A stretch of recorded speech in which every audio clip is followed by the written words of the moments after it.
Amigos, un gusto como siempre poder saludarles. Muy buenas noches, bienvenidos entre todos. En esta ocasión estaremos hablando de la legitimidad y la confianza en los partidos y las elecciones en México. Así que la invitación para que se queden. Buenas noches.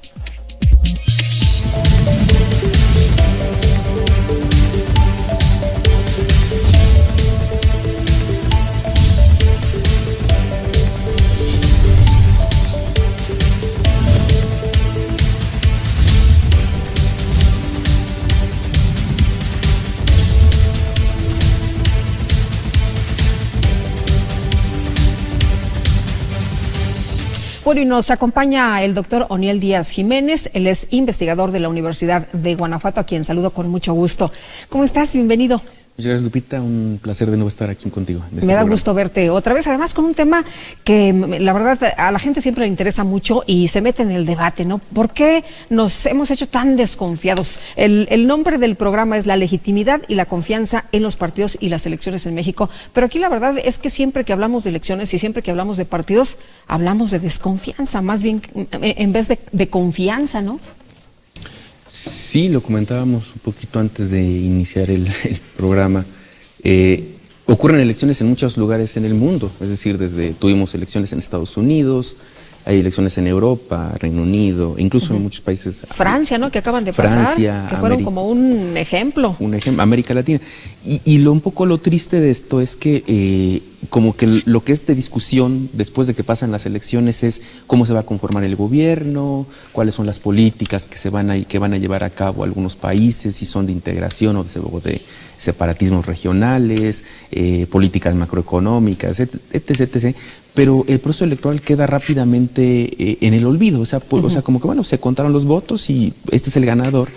Y el problema quizás en nuestra democracia, o lo que resulta paradójico es, no sucede así aquí, a pesar de que mucho del esfuerzo durante el proceso de cambio político, de transición democrática en nuestro país, mucho del esfuerzo de tanto de las élites como de la sociedad civil estuvo muy enfocado a la creación de instituciones electorales confiables que incrementaran la legitimidad y la credibilidad en el proceso electoral, así como partidos fuertes que compitieran en un sistema de partidos fuerte, es decir, que fueran representativos de la sociedad mexicana, crear condiciones de competencia equitativa.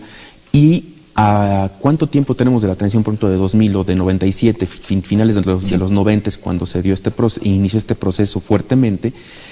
Ya tenemos décadas incluso de ese momento histórico, y todavía hay una desconfianza, una falta de legitimidad percibida tanto a nivel de las élites como a nivel de la población sobre los procesos electorales, y eso nos debe de llevar a preguntarnos qué es lo que está ocurriendo. O sea, ¿por qué no hemos logrado que las elecciones sean así como que, sí, ya pasó la elección? Un procedimiento simple, ¿no? Y ya vamos a lo que sigue, ¿no? Es decir, no, todavía aquí estamos entrampados en muchos problemas de... Bueno, acaban de pasar las elecciones 5 de junio y todavía seguimos que no sabemos en algún lugar, en algún estado quién es el ganador. En Coahuila no sabemos quién es el ganador, en otro no hay constancia.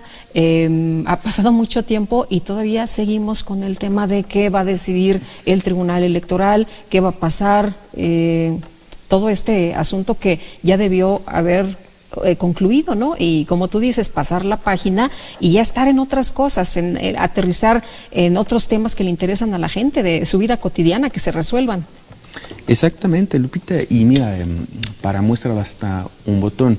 Si nosotros analizamos todos los estudios de opinión o los estudios, digamos, demoscópicos, tanto académicos como comerciales o financiados y difundidos por los medios de comunicación, vamos a ver una tendencia sostenida, no solamente en el caso de los partidos, porque te das cuenta, los partidos son muy importantes y las elecciones también, porque ahí viene la legitimidad de todo el sistema político, de un sistema político democrático. Entonces, si tú ves estas encuestas, te van a mostrar que año con año apenas la confianza en las instituciones básicas de la democracia representativa apenas sí supera los 2 dígitos, o sea, está en niveles a veces de entre 10 y 20, o sea, vamos, te pongo un ejemplo, pues la familia, estos están en niveles superiores al 60-70%, o sea, como instituciones sociales. Sí. Las instituciones políticas están muchísimo más abajo, los partidos, es muy cerca de ellos los congresos, ¿no? Porque los congresos la gente asume, pues, casi pues es como la misma cosa para el ciudadano común y corriente. Sí.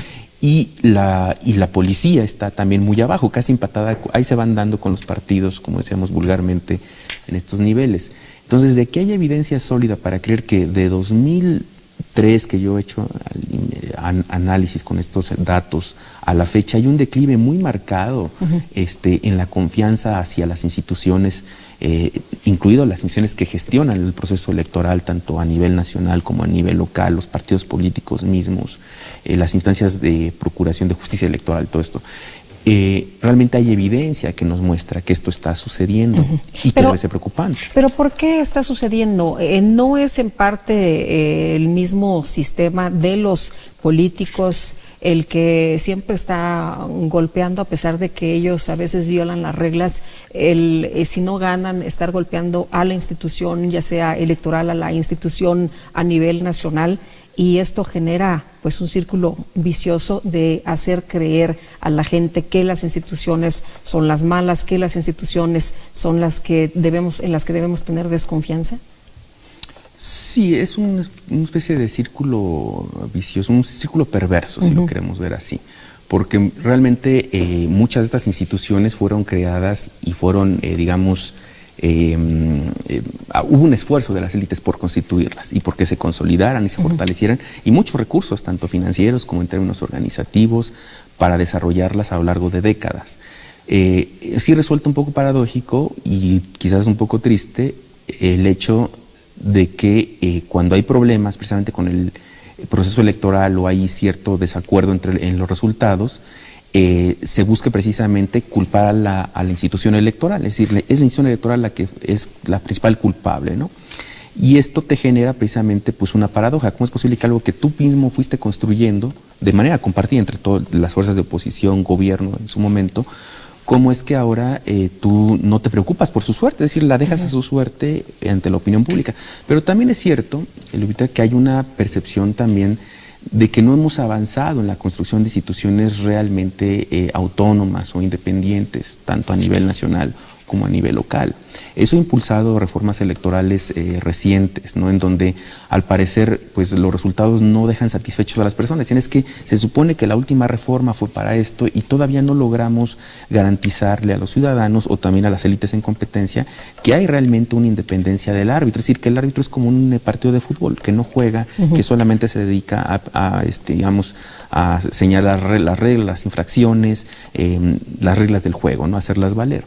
Y yo creo que, y eso no nada más implica la gestión electoral, la administración, sino también la justicia electoral, ¿no? Que son dos ámbitos muy relacionados, pero con relativa autonomía y que habría que analizarlos por separado. Ahora, ¿cómo cambió tanto la institución electoral? Porque te acordarás de la institución federal electoral, por ejemplo, el Instituto Federal Electoral de Woldenberg, que todo el mundo decía que era una institución sólida, en la transición había salido fortalecida, ganó la oposición y de pronto 6 años después, pues pareciera que la institución es otra, ¿no? Hay quien dice que solamente fue de Ciudadanos se escucha por ahí, ¿no? Mucho en los articulistas o los comunicadores o los analistas políticos, que su autonomía fue muy limitada, que en realidad fueron como una especie de circunstancias muy coyunturales, la transición misma, ese momento histórico, lo que hizo que las élites políticas de alguna forma dijeran, bueno, vamos a darles la autonomía y la capacidad de que gestionen el proceso y sin las presiones, sin establecer, digamos, cuotas de poder entre los actores políticos, pero que una vez que pasó ese proceso, que se cumplió ese, digamos, ese objetivo histórico, pues ya después vino de nuevo una especie de captura por los, lo voy a decir de esta manera, para muchos mexicanos, incluso gente de la academia, las instituciones electorales siguen estando de alguna forma, son vistas como capturadas por los partidos políticos, no solamente los que están en el gobierno, también en la oposición, es decir, estos sistemas de cuoteo que, por cierto, no son nada más privativos de la integración de los institutos electorales o las instancias de justicia electoral,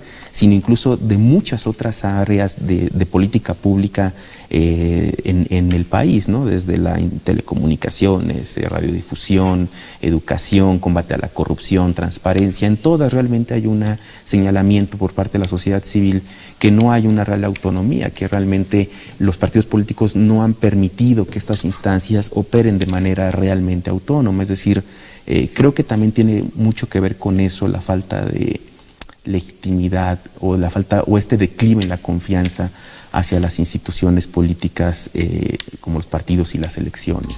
Tenemos que hacer una pausa, pero regresamos rapidísimo. Le quiero recordar que en redes sociales estamos en contacto con usted para que comparta sus opiniones con nosotros.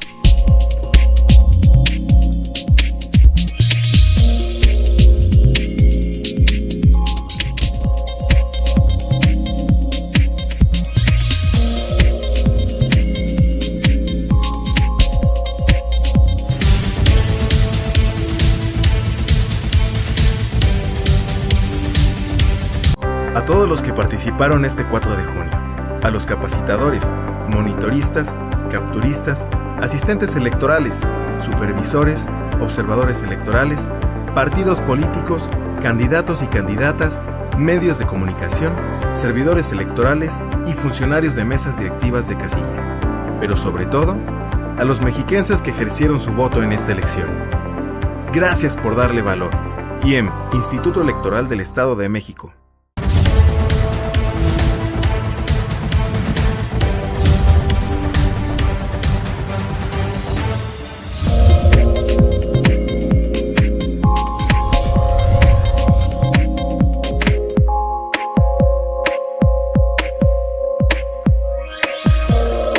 Hay una serie de situaciones sobre los partidos políticos que principalmente en generaciones como a la que yo pertenezco acarrea problemas de, digamos, credibilidad en el sentido de la enorme corrupción que existe en todos los partidos políticos. Tenemos los escándalos del PRI con los exgobernadores que están prófugos, a Javier Duarte que ya lo acaban de atrapar y casualmente un año antes de las elecciones, que parece que su extradición es como si él fuera una estrella de rock y estuviera presentándose por el país.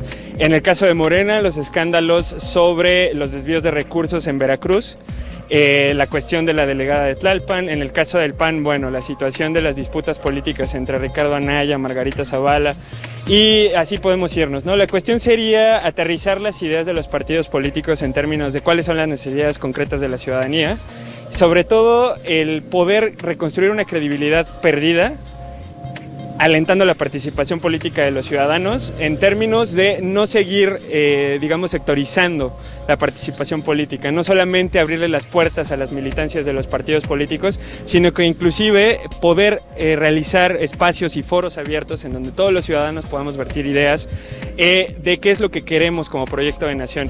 Lo principalmente que desearíamos todos, y creo, hablando por toda la ciudadanía, es que lo que los partidos políticos nos propongan sean cosas que necesitamos, cosas que hacen falta, porque pues nada más oímos pleitos entre ellos de unos a los otros, diciéndose que son esto, que son lo otro.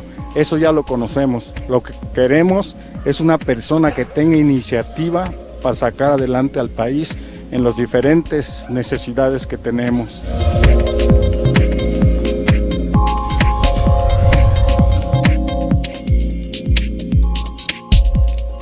Estamos de regreso, muchas gracias a usted que continúa con nosotros aquí entre todos. Y bueno, nos hablabas del declive. ¿Qué empezó a pasar?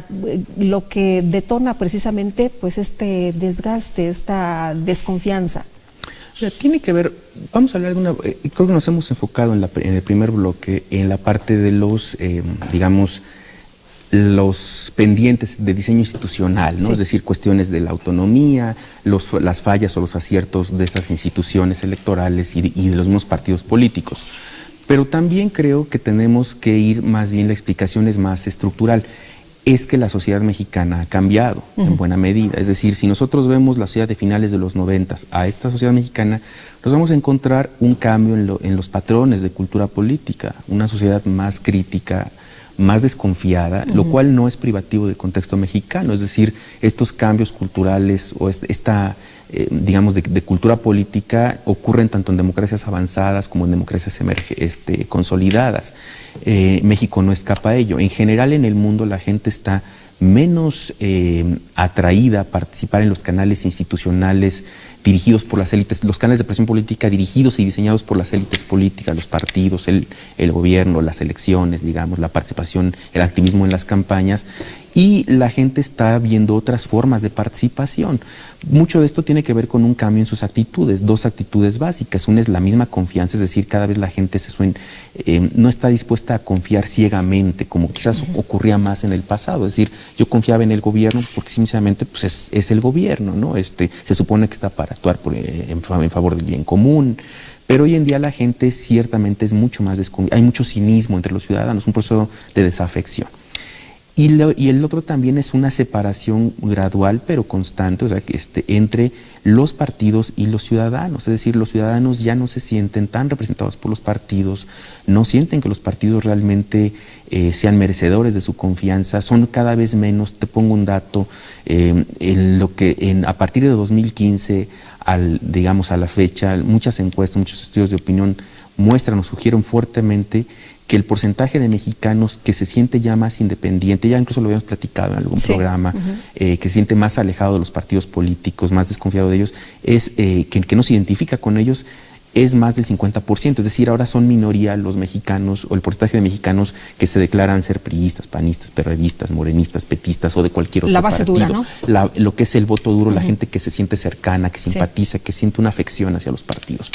Entonces, ese es el contexto. Obviamente, los que son independientes pues se sienten más capaces de retar de alguna forma a las élites políticas. Es una transformación en la cultura y en la participación política. Entonces, la sociedad ha cambiado, el contexto ha cambiado. Por lo tanto, la exigencia que hoy tienen las instituciones electorales es mucho mayor que la que tenían hace 20 o 30 años, no sé si me explico. Es decir, hoy en día, esto también que tiene que ver que los electores son más volátiles, son más indecisos, son más caprichosos en sus decisiones de voto, en sus alineamientos con los partidos, y por lo tanto, por eso encontramos hoy en día que la competencia es multipartidista. Es una consecuencia de este proceso. Hoy en día tenemos 4 partidos, tenemos casi 4 partidos relevantes en el sistema de partidos en México, que compiten fuertemente. Lo acabamos de ver en la elección aquí en nuestro Estado de México. Es decir, ante elecciones más competidas, obviamente pues los resultados se vuelven más cerrados, y las exigencias sobre la autoridad electoral seguirán siendo cada vez más y irán creciendo con el tiempo.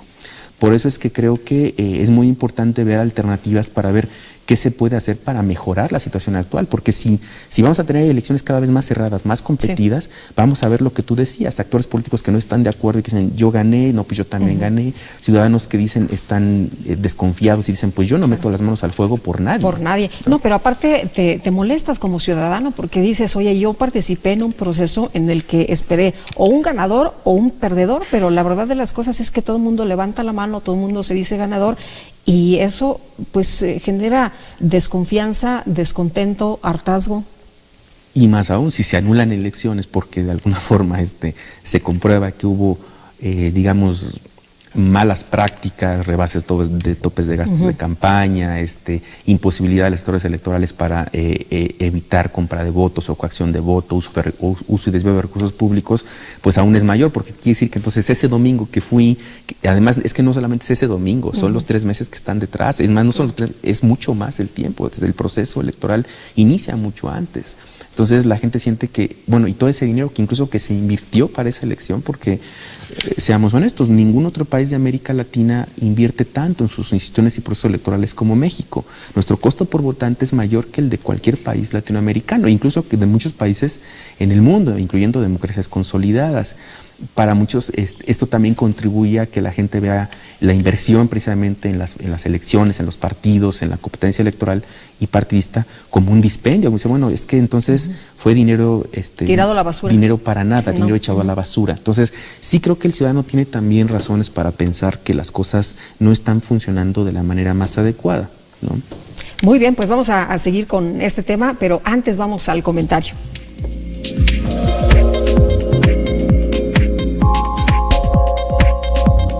La propaganda gubernamental se dio a partir de la reforma constitucional de 2008 con la intención de evitar que los servidores públicos hagan uso indebido de los recursos que tienen a su cargo, y desde luego se ordenó en un transitorio la emisión de una ley reglamentaria de este precepto constitucional. Sin embargo, hasta la fecha no ha sido posible la emisión por parte del legislador de esta normatividad en materia de propaganda, y también es importante señalar que la Sala Especializada del Tribunal Electoral del Poder Judicial de la Federación ya ha emitido diversos criterios en los que ha sancionado a servidores públicos los cuales hacen uso de propaganda gubernamental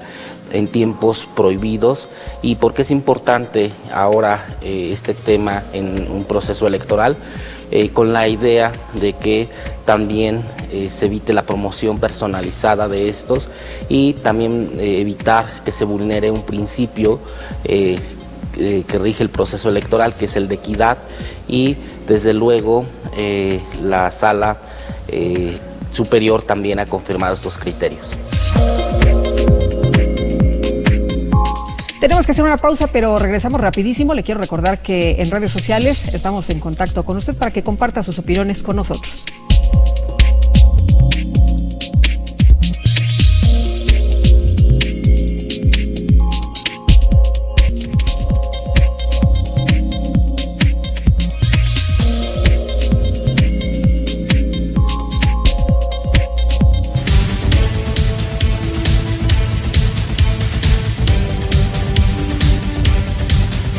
A todos los que participaron este 4 de junio, a los capacitadores, monitoristas, capturistas, asistentes electorales, supervisores, observadores electorales, partidos políticos, candidatos y candidatas, medios de comunicación, servidores electorales y funcionarios de mesas directivas de casilla. Pero sobre todo, a los mexiquenses que ejercieron su voto en esta elección.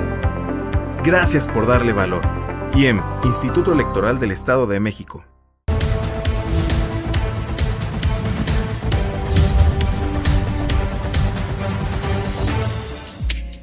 Vamos a escuchar las voces de la ciudadanía, por supuesto, porque esto enriquece el espacio.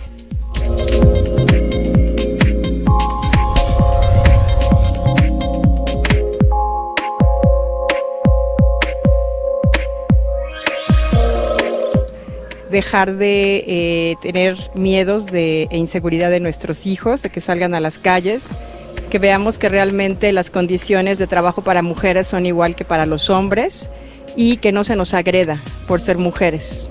Pues lo primero que tendrían que hacer los partidos políticos para restablecer la confianza entre la ciudadanía y ellos sería tratar de entablar o establecer un diálogo honesto en el cual nos propongan cuáles son exactamente las acciones con las cuales quieren recuperar nuestra confianza, nuestro voto, y empezar por educación, por apoyar el sector educación y el sector cultura, que son los que nos tienen pues de alguna manera en una situación marginal como país, en una situación de pobreza, pero no pobreza en cuestión económica, sino pobreza de capacidad para tomar una decisión.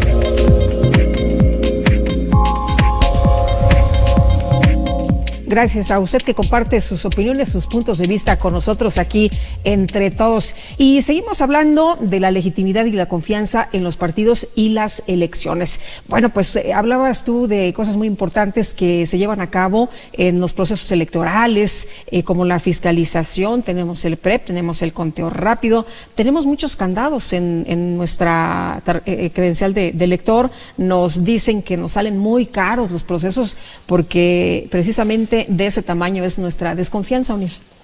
Exactamente, no hemos logrado, voy a ir un poquito, el argumento central de esto que yo quería decir es, yo creo que estamos en un momento, una encrucijada en donde ciertamente tenemos que empezar a ver cómo mejorar el diseño institucional. Y por ahí yo creo que tenemos que echar uso de toda nuestra imaginación, tanto los politólogos, los expertos en derecho electoral, la sociedad civil, las autoridades, el gobierno y los partidos, para ver qué se puede hacer. Yo creo que estamos en un momento en donde tenemos que probar distintas fórmulas o alternativas de reforma que van más allá del mero procedimiento, el mero proceso electoral, todo lo que tú comentabas, ¿no? Creo que tendríamos que pensar, por ejemplo, si se escuchan voces como implementar una segunda vuelta, sí, por ejemplo, en aquellos comicios donde el resultado es muy cerrado y podemos tener resultados subóptimos donde un candidato puede ganar con 1/3 de los votos y los otros 2/3 haber ido hacia otros partidos. Es de alguna forma un desperdicio de votos, ¿no? De alguna manera. ¿Qué otra cosa se podría hacer? Bueno, hay reformas como también, si el problema es el clientelismo, pues también, si queremos hacer la competencia más programática, pues a lo mejor introducir el voto obligatorio, por ejemplo, ¿no? O si el problema es que la gente no está contenta con la cantidad de dinero que se les da a los partidos, a lo mejor ligar, digamos, la fórmula de financiamiento a la capacidad que tengan los partidos de movilizar y de conectar con las demandas de la sociedad civil. Hay una propuesta ya por ahí de Kumamoto, ¿no? Está, por ejemplo, también, a mí me gusta más la idea incluso más que esa, la del voto obligatorio. Creo que incluso nos ayudaría a disminuir quizás un poco más la cuestión del peso del clientelismo y de la compra y la coacción del voto en las elecciones. Pero yo creo que todas estas reformas, aunque son bienvenidas, yo creo que se deben de ir pensando, quizás también reformar el sistema electoral, hacer congresos más fuertes, por ejemplo, para que la gente también sienta que los representantes populares realmente son contrapeso a los poderes ejecutivos, sobre todo a nivel local. Hay muchas fórmulas que se pueden hacer. Pero creo que el problema fundamental de por qué está declinando la confianza y la legitimidad en los partidos y las elecciones, Lupita, es que en buena medida estas instituciones, las instituciones de justicia electoral y de gestión del proceso electoral, debieron haber sido vistas en el momento en que se realizó la transición por ahí de finales de los 90, principios del nuevo siglo, como instituciones más temporales que definitivas. No sé si me explico. Yo creo que son instituciones, yo les llamaría sustitutivas, porque sustituyen lo que, es decir, tú vas a los países como Estados Unidos, Reino Unido o a cualquier otra democracia, incluso democracias nuevas en América Latina, Uruguay, Chile, y generalmente no hay esta desconfianza. ¿Por qué? Y las elecciones son algo mucho más terso, funcionan generalmente. ¿Quién se encarga de vigilar que las elecciones funcionen? Una opinión pública que es más demandante o más crítica, pero también hay un Estado de Derecho que te permite decir, bueno, si alguien incumple de alguna forma las reglas durante el proceso electoral, hay una capacidad del Estado para poder hacer valer la ley, para hacer lo que se conoce como un enforcement, ¿no? de la misma. Y aquí creo yo que no está sucediendo, es decir, nos enfocamos a construir instituciones electorales, pero no a construir Estado de Derecho. En realidad lo que creo que debieron haber hecho las élites era, vamos a construir instituciones fuertes de administración y de procuración de justicia, de Estado de Derecho, que nadie esté por encima de la ley, no solo la ley electoral, sino la ley en general, es decir, que todas las leyes se cumplan y que haya un mayor grado o capacidad del Estado, no selectivo, sino más bien, es decir, parejo, para hacer valer la ley. Y en eso no hemos avanzado en las últimas décadas. Me parece que ahí hemos incluso quizás hasta retrocedido, a pesar de que ha habido esfuerzos crear instituciones digamos, para mejorar la transparencia gubernamental, el acceso a la información pública, pero en realidad no ha sido una prioridad de las élites políticas. Yo creo que ahí sí la culpa no es de la ciudadanía, es mucho de las élites políticas que han decidido invertir toda su capacidad, de diseño institucional, todos sus recursos, focalizarlos al ámbito de lo electoral, descuidando la otra parte. Es decir, tenemos elecciones libres y competitivas relativamente, muchísimo más que antes, pero no tenemos un Estado de Derecho, no tenemos un rule of law, no tenemos un imperio de la ley. A final de cuentas, esta carencia en esta parte, al no tener un Estado de Derecho, está empezando a afectar fuertemente la otra parte, la parte electoral. Entonces, a mí me parece que estas instituciones, como lo decía, son sustitutivas, funcionan para crear, digamos, una democracia, ¿sí? Pero en el largo plazo tendríamos que ver cómo irla sustituyendo. Y es una pregunta muy difícil de la cual no tengo una respuesta. Sí.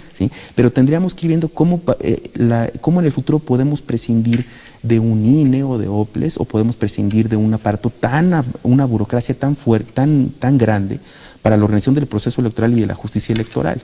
Como sucede en muchas otras democracias, que no tienen estas burocracias tan grandes, tan pesadas, tan onerosas, y que sin embargo producen resultados con mayor legitimidad y que son menos cuestionados por los ciudadanos. Yo creo que ese es el problema. Es decir, en la medida en que podamos ir pensando cómo avanzar hacia allá, lo cual no es una tarea fácil, me parece que incluso también, voy a ponerlo, pero obedece a un cálculo estratégico de las élites políticas. Es decir, ¿por qué voy a invertir en desarrollo institucional en la parte de Estado de Derecho, combate a la corrupción, cuando eso me va a limitar ¿no?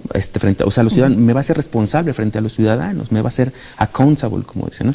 ¿Por qué no mejor invierto más en la parte del desarrollo de financiamiento público a los partidos, instituciones electorales, etcétera, etcétera? Porque de ahí obviamente yo me puedo beneficiar mucho más de eso, ¿no? Es decir, de crear ese desarrollo. ¿Qué es lo que tenemos en este momento? ¿Qué es lo que tenemos en este momento? Pero no hay una priorización hacia la otra parte.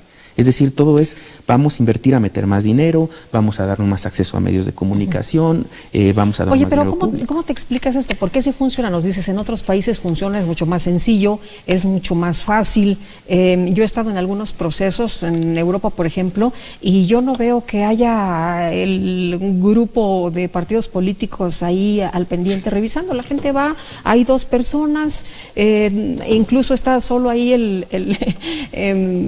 pues lugar donde tú votas, tú te puedes asomar y no hay nadie, tú vas solito, depositas el voto y ya no hay mayor problema. Es decir, no hay tanta gente como aquí supervisando, revisando, analizando y bueno, siendo testigo de que no haya chanchullo, ¿no?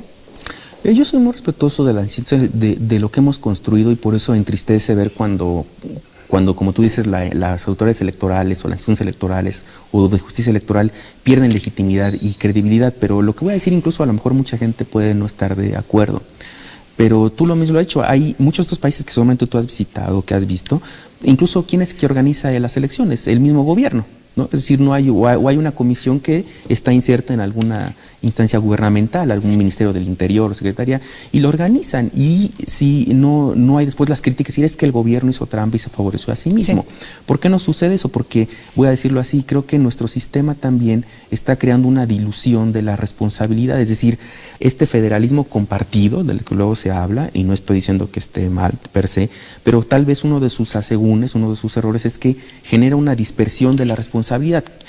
Lo ponemos en esta situación. Los institutos electorales locales se encargan, digamos, de dar a difundir en algunas ocasiones el PREP y los resultados, que es el momento más duro, porque es cuando das la cara y dices qué es lo que pasó. Pero operan también con una, digamos, ¿quién se encarga de hacer la operación en las casillas, digamos, de montar las casillas, de trasladar los paquetes? Pues son los ciudadanos, ¿no? Son los ciudadanos, pero también la autoridad electoral nacional en muchos casos. Sí. Entonces, es una cuestión muy compartida en donde es muy injusto que lo digan, no, pues es que nosotros hay que ver por qué el OPLE local no lo hizo bien, o, por parte de los funcionarios de las autoridades electorales nacionales. Es decir, aquí el problema es que al ciudadano no le queda bien claro quién realmente es el responsable, ¿no? Porque, no, es que además hay falta de independencia respecto al gobierno. Entonces, ¿el gobierno es el responsable? Si el gobierno no, porque hay instituciones electorales que se encargan de hacerlo, una nacional, una local. ¿Qué es lo que sucede en estos países en donde lo organiza a veces hasta el gobierno? Muchos operan así. Si hubiera una cuestión de acusaciones de intromisión del gobierno inadecuada, digamos, desvío de recursos públicos, digamos, cosas que no estén de acuerdo con la legalidad, la gente culparía inmediatamente a un actor que es claramente identificable. Claro. ¿Quién organizó la elección? Hay problemas de que hubo una intromisión, hubo desvío de recursos, hubo compra de votos. Pues si es el gobierno, entonces el culpable y a quien se le tendría que castigar directamente sería al gobierno. Lo cual lo que te quiero decir es, a lo mejor en muchos sistemas en donde opera este mecanismo de organización de las elecciones por el gobierno, tienen esa ventaja. El culpable es directamente y claramente identificable. Entonces yo creo que ese es un problema que tenemos aquí, ¿no? Y obviamente cuando hay Estado de Derecho, cuando realmente el gobierno es responsable y cuando los gobernantes temen porque sus carreras políticas pueden verse seriamente afectadas por un escándalo de este tipo, entonces cuidan mucho sus actuaciones y eso genera que en el futuro no incurran en estas cuestiones, ¿no? Entonces creo que ese es parte de nuestro problema que tenemos. No hay todo sistema de rendición de cuentas en todo ámbito, incluso el electoral, tiene que tener una clara atribución de responsabilidad de quién se hace cargo de las cosas y quién es responsable tanto del éxito como del fracaso o de los aciertos o de los errores. Y eso es lo que no estamos teniendo en nuestro modelo actual de gestión electoral, creo yo. Muy bien, pues vamos a seguir hablando de este y otros asuntos. Hablabas tú del tema de las reformas. Hemos hecho tantísimas reformas y bueno, pues parece que esto no termina, ¿no? Todavía hablabas tú de otra reforma que se está impulsando, nada más porque no tenemos tiempo. Lo acabo de escuchar hoy en la mañana en declaraciones de un legislador del PAN, nada más porque no tenemos tiempo, si no estaríamos haciendo la reforma tal vez de la segunda vuelta, pero con eso, si te parece bien, regresamos. Y nosotros vamos a la cápsula de cultura colectiva.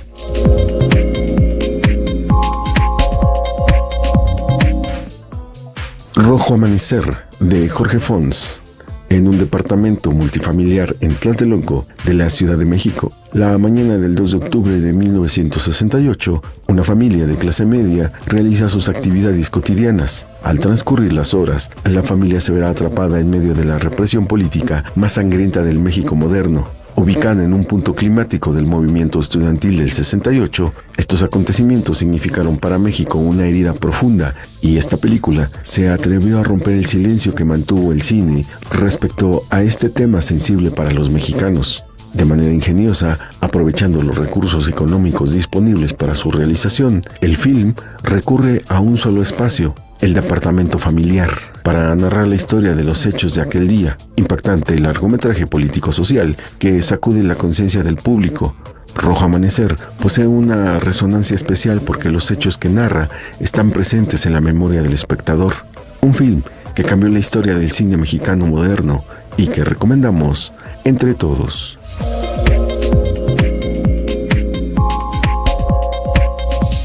Hacemos una pausa, pero regresamos rapidísimo. La invitación para que se quede con nosotros y conozca las conclusiones.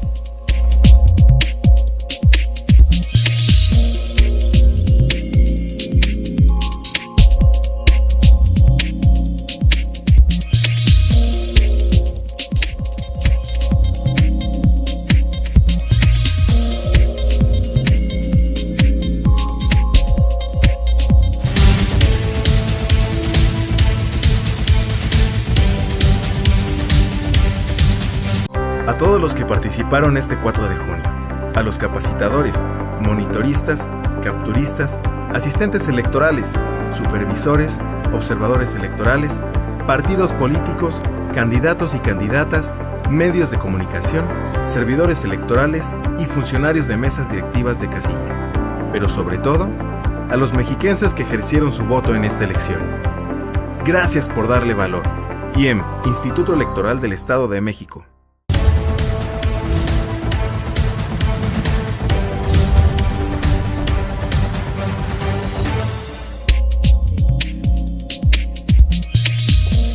Y estamos de regreso, su voz es importante para nosotros, así que aquí la escuchamos.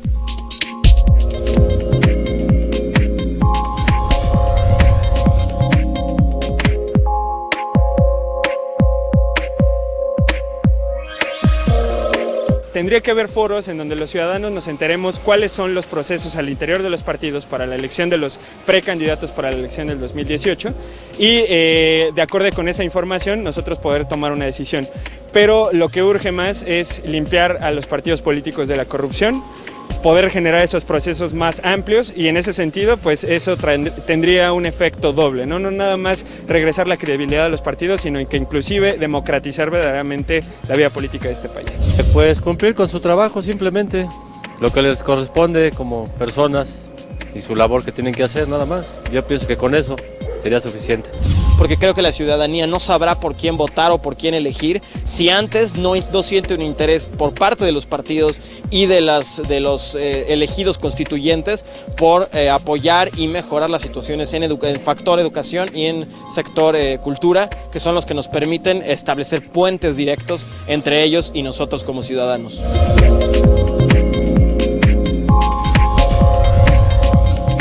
Bueno, pues continuamos con más de nuestro tema de esta noche y nos quedamos en el asunto de las reformas. ¿Por qué se han hecho tantísimas reformas ya de hace mucho tiempo? Y bueno, tú te referías, por ejemplo, del 97, ¿no? Y no hemos evolucionado, no ha cambiado la situación, no hemos cambiado mucho, como tú decías, incluso se habla de esta reforma de la segunda vuelta. Y bueno, yo comentaba que pues nada más porque no se tiene tiempo, que es lo que han argumentado los legisladores, sino a lo mejor estaríamos hablando de una nueva reforma que no nos viene a solucionar ninguno de los problemas y viene a lo mejor a traer un poco más de burocracia.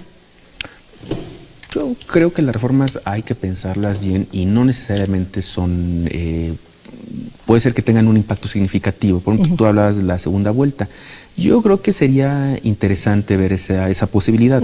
¿Por qué? Porque lo que tenemos ahora es actores políticos que hacen un cálculo y dicen, bueno, yo puedo ganar en una de esas con un tercio del electorado, poquito más, y me llevo la elección, a pesar de que me mantenga de alguna forma, no sea la primera opción. o incluso ni siquiera la segunda opción, para el resto para los otros 2 tercios.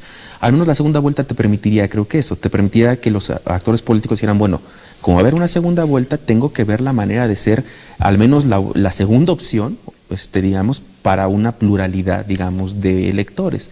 Creo que solucionaría algunas cosas, creo que nos daría un poco de mayor legitimidad, sobre todo en los cargos ejecutivos, aunque puede traer también, digamos, problemas de gobiernos divididos, hay toda una literatura. Oye, porque ahorita todo el mundo se pelea, ¿no? Cuando son las 6 en punto y entonces ya todo el mundo en Twitter y en Facebook y en teléfono y en todos lados en entrevistas se declaran ganadores y entonces no sabemos quién es el ganador porque todo el mundo se levanta la mano.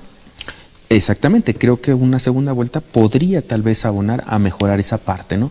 ¿Qué otra cuestión? El clientelismo sigue siendo uno de los sistemas de partidos, los países con sistemas de partidos más exitosos en América Latina son aquellos que han de alguna forma logrado disminuir el peso del clientelismo, donde la competencia es más programática, más basada en propuestas de políticas públicas o temas en general que les son relevantes a la población, más allá de recibir una dádiva, un incentivo particularista.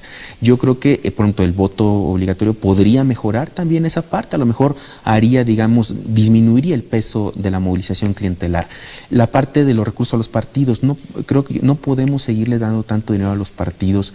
En muchos países ya ha habido este debate, para muchos ciudadanos lo que hay es una especie de cártel de partidos donde se apropian de los recursos del Estado y no sabemos en qué realmente los usan o si los usan de manera adecuada, porque la fiscalización todavía hay mucho camino por recorrer.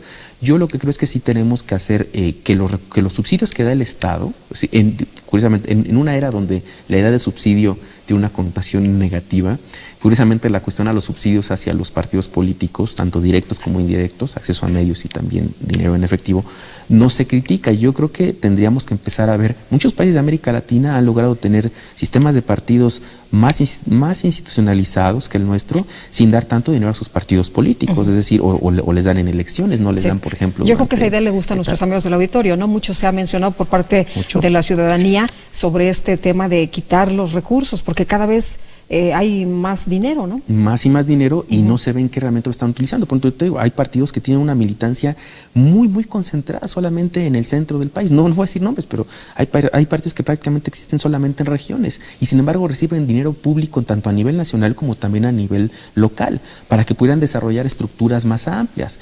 Y sin embargo no lo vemos así, no vemos que avancen hacia allá. Por eso digo, ¿en qué están invirtiendo ese dinero? Esos recursos solamente en las campañas, bueno, pues eso te genera una visión de corto plazo que quizás no coadyuva a generar más estructuras partidistas más cercanas a la ciudadanía, más homogéneas en el territorio nacional. Entonces, creo que sí hay muchas vías de mejora institucional que se podrían revisar. Quizás centralizar ahora las elecciones. Eso va a ser un debate, no quisiera entrar en ese tema aquí, pero será un debate que será muy recurrente. ¿Cuál es el papel de las autoridades electorales locales y las nacionales? ¿Cómo se podría mejorar esta relación?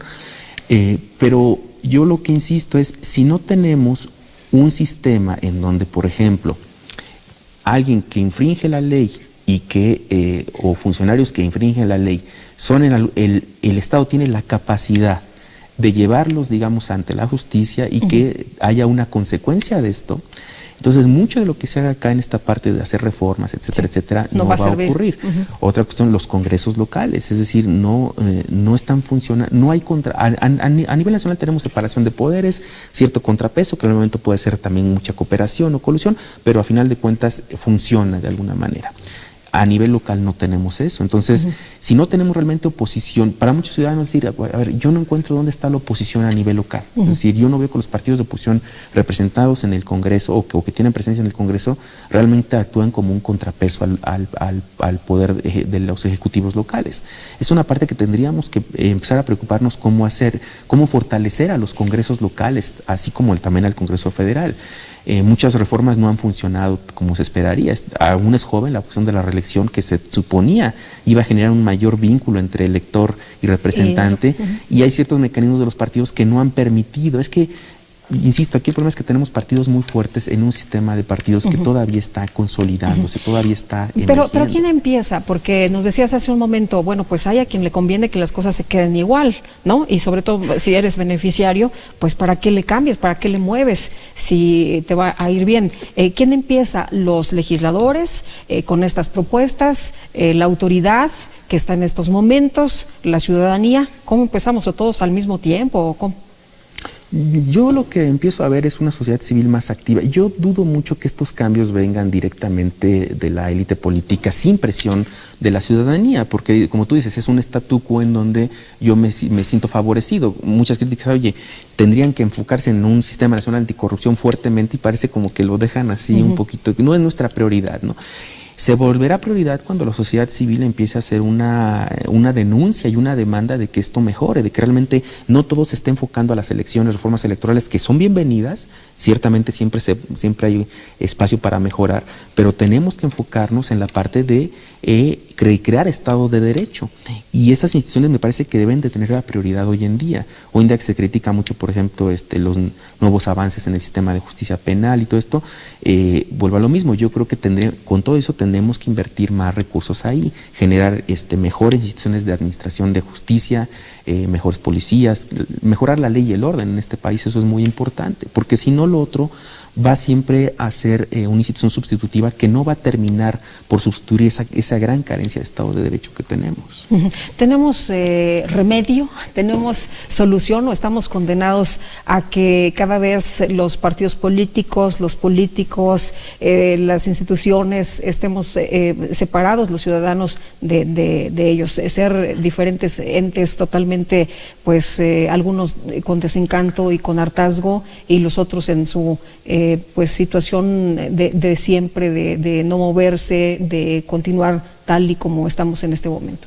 Yo me quisiera mostrar optimista, pero sí me muestro preocupado, porque se ha creado lo que decíamos los politólogos, una especie de path dependence, una dependencia de un rumbo establecido en un principio, del cual pareciera ser que para todos es muy difícil moverse, ¿no? La discusión siempre es qué otra reforma electoral hacemos y cómo la hacemos, como si con reformas electorales fuéramos a solucionar los otros problemas de funcionamiento en áreas clave del sistema político, como es la carencia de Estado de Derecho, que no funciona. Yo creo que si no se hace nada, sí va a ocurrir lo que tú comentas, es decir, va a haber una separación gradual entre ciudadanos y políticos de alguna forma, y esto puede llevar a lo que en algún momento hay ejemplos de sistemas de partidos en el mundo, en la región latinoamericana, en donde los partidos eran muy fuertes, como tú dices, eran élites acomodadas que estaban en una zona de confort, ¿no? Y no se movieron a tiempo para tratar de generar cambios importantes, digamos, que les permitieran evitar este divorcio, esta separación tan fuerte entre ciudadanos, y llegaron otras opciones que en un momento dijeron, bueno, pues el problema no son los partidos, entonces vamos de alguna forma a quitar a los partidos, ¿no? Y me parece que mucho del discurso hoy a nivel de los ciudadanos, mucho del imaginario colectivo el problema hace tiempo era que había un solo partido. Pero ahorita el discurso se empieza a volver, incluso lo vimos en Nuevo León o con ciertos actores, dicen, pues el problema ahora no es un partido, sino son todos los partidos, la política a través de los partidos. Pero ya tenemos independientes. Sí, pero ¿no? Son un mecanismo, ya lo habíamos platicado en algún programa anterior, son un mecanismo todavía muy controlado. Me parece que los partidos son muy fuertes en México y no están dispuestos de alguna forma, o las élites políticas a través de los partidos, a soltar un poco de ese poder a la sociedad, dispersar un poco de ese poder. Si no lo hacen, esto va a generar, sin duda alguna, movimientos muy fuertes de la sociedad civil, quizás no en el futuro cercano, pero sí que van a ir creciendo, y que van a hacer esta separación cada vez más dolorosa. Entonces yo creo que todavía estamos a tiempo para ver qué tenemos que hacer para hacer que nuestra democracia funcione, y eso pasa mucho más allá de estar haciendo reformas electorales. Esta es la reforma de reformas, dice, ¿no? Sí. Esta es la última. La madre de todas las reformas. Y realmente no va a ser así, ¿no? Oye, pero ¿por dónde empezamos entonces? Mira, yo creo que temas importantes, la cuestión de un sistema de justicia más eficiente, en donde incluso si hay necesidad de quitarle dinero a un lado del desarrollo institucional y dárselo a otro, yo creo que sería muy bueno hacerlo. Además sí hay, ¿no? Sí alcanza. Yo creo que, bueno, el problema es que no siempre alcanza, los recursos son limitados y creo que se ha estado yendo mucho el dinero se está saturando un área que no necesariamente compone las demás. Yo creo que tendría que ser eso. La parte de fortalecer los congresos locales me parece muy importante. Los escándalos de corrupción, de desvío de recursos públicos no podrían entender si no fuera por instituciones representativas débiles a nivel local, que no hacen su labor de ser contrapeso y de fiscalizar y de ejercer una labor de control frente a los ejecutivos locales. Yo creo que es un área prioritaria. La parte del Sistema Nacional Anticorrupción, que está generando muchas críticas de parte de la sociedad civil y que afortunadamente está pasando, tanto los medios de comunicación como la sociedad civil están señalando la falta de prioridad que tienen las élites políticas por mejorar ese tema. Creo que es un área prioritaria, ciertamente. La cuestión de un poder judicial más autónomo, tenemos que seguir fortaleciendo. Ahí hay expertos que no, yo no soy experto en ese tema, pero creo que sí, ciertamente es muy importante fortalecer esta autonomía del poder judicial frente al poder ejecutivo y el legislativo. Yo creo que son cuestiones muy importantes, quizás cambios en el sistema electoral, porque en lo que se ha cambiado es la administración electoral, pero no el sistema electoral. El sistema electoral sigue siendo mixto, dices que tienes plurinominales, tienes mayoría, y eso a lo mejor tendríamos que entrar también en ese debate si es lo que más conviene, es decir, un poco echar a andar un poco esta imaginación de diseño institucional, ¿no? Muy bien, pues Oniel, ha sido un gusto como siempre poder platicar contigo. Gracias por aceptar de nuevo la invitación aquí Entre Todos. Muchas gracias, Lupita, por la invitación, y es un placer estar en TV Mexiquense de nuevo. Muchísimas gracias. Muy buenas noches a usted y gracias por el favor de su atención. Nos vemos la próxima semana. Que la pasen todos muy bien.